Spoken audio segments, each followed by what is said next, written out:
5 major things that you need to check before you can trust any person's advice. What to watch out for before you trust people's advice. Number 1, check the fruit. The Bible says, by their fruit you will know them. Even when Amnon had not given that counsel, the Bible already described him as a subtle man. It's only the devil, that we first find in the Bible that word was used for. In Genesis chapter 3, the Bible says the serpent was more subtle than any other animal. So a person that the Bible can describe as subtle, that can give the same description that was given to the devil. Here we have a royal child, a heir apparent, submitted to the advice of that kind of person. It means he didn't check the fruit. He didn't check the lifestyle.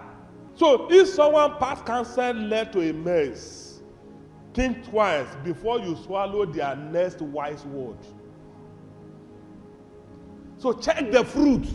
What do I say you should do? Check the fruit. Number 2, don't ignore patterns. Jonadab's hand washing after the damage shows the classic pattern of double-faced people who will push you and turn around to blame you. That's how double-faced people behave. They will push you and turn around to do what? To blame you. It's the one that asks you to do it. And then when the things turn bad, the same person will be the one to blame you. Check the pattern. If you are relating with people that will push you, if the result turn out well, the person will say, I just share it. But if it doesn't turn out well, he has a way of judging, taking responsibility for the mess. Check the pattern. Don't put your trust in such a person. And as you relate with people, you will know. He will have advised you in a small thing that didn't turn out well, and he dodged the responsibility for it. So when such a person, you want to take advice on issues that are more sensitive, you don't turn to such people. So watch patterns. What do I say you should do? Watch patterns. Number 3, seek sources, not just voices. Very often I say to my wife, when people are talking to you, don't relate to the emotion, relate to the spirit behind what they are saying. When the Philistine wife of Samson was weeping for 7 days, Samson was relating to the emotion. He was not relating with the spirit behind the demonstration. So seek sources, not just voices. From which source is this person drawing this inspiration to give this kind of advice? You had a check in your mind as Amnon that, no. It's unheard of that I should do this to my step sister. And somebody said, no, as the son of the king, there's nothing you point to in the kingdom that will not be given to you. And Amnon was not giving attention to the source. He was only listening to the voice. There are many voices on the pulpit today. Their source is dirty. Their source is demonic. And that's why they can say the kind of thing they are saying without giving a damn. Am I talking to somebody? Somebody will come, in the name of pulpit preaching, and will be advocating in favor of divorce. And you want to ask yourself, what kind of Bible are they reading? We are not saying it's not happening, but it should not happen. We should not put a stamp of endorsement, on things that we should be trying to find solution to. So seek sources, not just voices. Go for people whose track record line up with good outcomes. The last time he advised me on this, what was the outcome? Even his own pattern of life, what are the outcomes? Go for people whose track record line up with good outcome, not just smooth talk. Always employ the admonition of Job to test words with our ears as the tongue tastes food. In Job chapter 12, verse 11, it is written, does not the ear taste words? Does not the ear taste word as the tongue tastes food? So the way you use your tongue to taste food, if it is bitter, you spew it.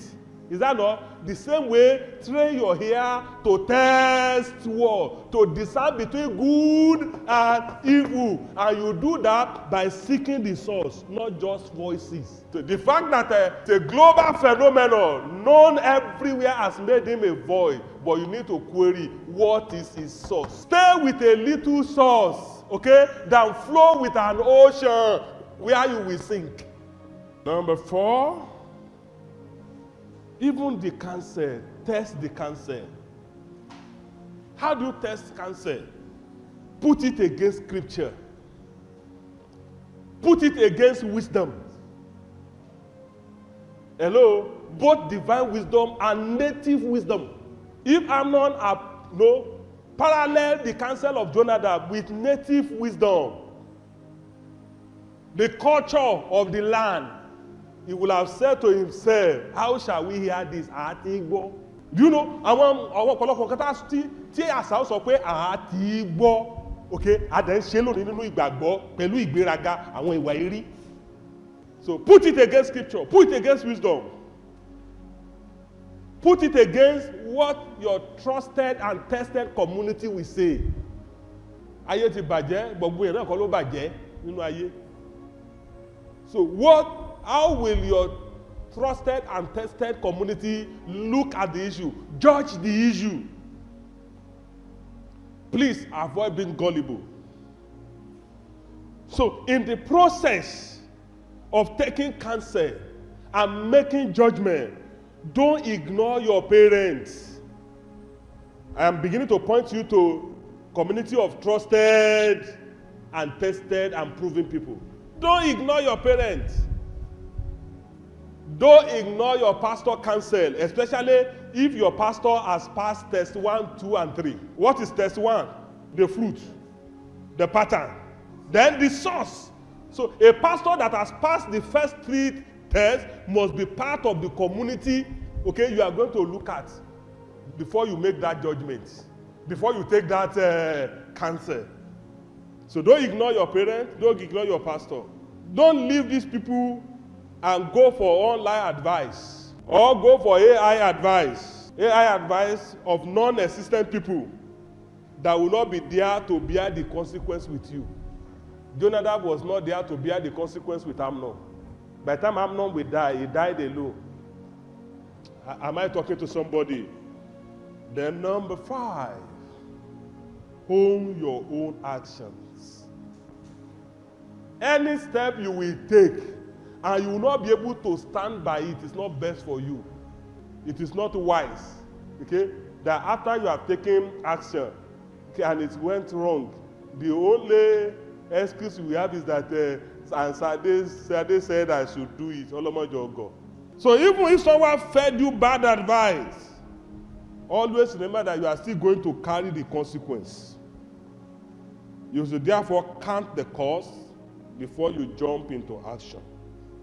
This is the bottom line as I round up.